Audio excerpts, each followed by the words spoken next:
بكار طبعا بالتالي كلنا عارفينه. يعني رفيق الطفولة بتاع المصريين كلهم، ما كانش في حد كبير أو صغير ما يعرفش مين بكار. أشهر شخصية نوبية في مصر، بس الناس كتير بقى ما تعرفوش فعلا إن بكار مش نوبي. معلش لو بدمر طفولتكم، بس ده بجد. برغم ان انا نوبيه واهلي كلهم نوبيين، بس عمري ما سمعت في بيتنا حد بيقول هوي او بيلبس اللبس ده او بيرقص بالطريقه دي. مش بس بكار، بس السينما المصريه عموما كانت دايما بتطلع البني ادم النوبي بشكل مختلف تماما عن الحقيقه. دايما طالع في دور بواب وسواق طباخ وبيتكلم بسرعه محدش فاهم منه اي حاجه، وفي اخر المشهد بيقول والله ما انت فاهم حاجه ويقوم ماشي وانتهينا. مش بس الصوره الغلط اللي واصله للمصريين هي الظلم الوحيد اللي تعرض له النوبيين، بس كمان ناس كتير مش فاهمه القضيه النوبيه. حتى الناس اللي مهتمين بيها ممكن يكون اكتر معلومه فاهمينها ومتاكدين منها ان النوبيين اتهجروا ايام عبد الناصر وبس خلاص. ما يعرفوش ان النوبيين اتهجروا 4 مرات، وان اول هجره حصلت ايام خزان اسوان، وده كان في عهد عباس حلمي يعني قبل عبد الناصر بكتير قوي. ودي مات فيها 1800 اسره، وغرق فيها 10 قرى نوبيه، ومن غير اي سابق انذار او اي حاجه خالص.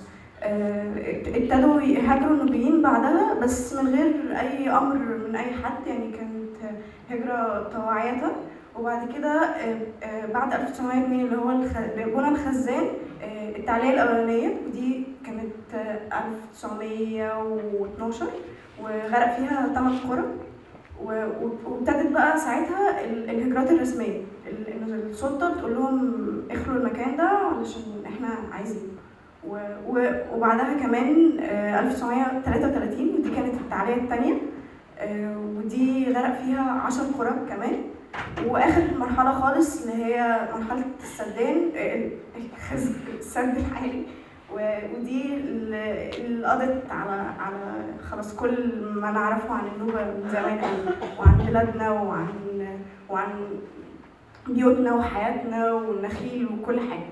وفجاه مره واحده مصر بقى عندها 3 نوبه، في اسكندريه وفي السويس وفي القاهره، ده غير طبعا الاماكن اللي تسكنوا فيها في الجنوب. وبقى في اجيال جديده ما بقتش عارفه تنتمي لفين، بقى ليها مكان وليهم في ماضي وفي تاريخ وحكاوي، بس مبقاش موجود، وبقوا لازم ينتموا لمكان ملهمش فيه اي تاريخ، والناس اللي موجودين فيه مش شبههم ولا اي حاجه شبههم. وزي ما منير بيقول في المدينه كل شيء فيها نسينا. هو فعلا كان كل شيء في المدينه اللي عاشوا فيها نسيهم، بما فيها الناس، بما فيها السلطه، بما فيها كل حاجه. انا من الاجيال الجديده اللي مرت بكل المراحل دي، وانا صغيره ما كنتش فاهمه قوي ازاي ممكن واحد انا مش شبهه ونحمل نفس الجنسيه وما بنتكلمش زي بعض، او المفروض ان احنا ما بنتكلمش زي بعض، بس انا مش بعرف اتكلم، ما بعرفش اتكلم نوبي يعني، وكل عاداتنا وتقاليدنا مختلفه تماما عن بعض. بعد كده كبرت شويه وفهمت ان مش لازم، ان ده مش ضروري ان انا اكون بتكلم بنفس اللغه علشان خاطر ننتمي لنفس المكان، او حتى نبقى قرايب او جيران، او يكون في ما بيننا علاقات. بعدين كبرت بقى كمان اكتر وفهمت المش مهمات. ايه هما المش مهمات؟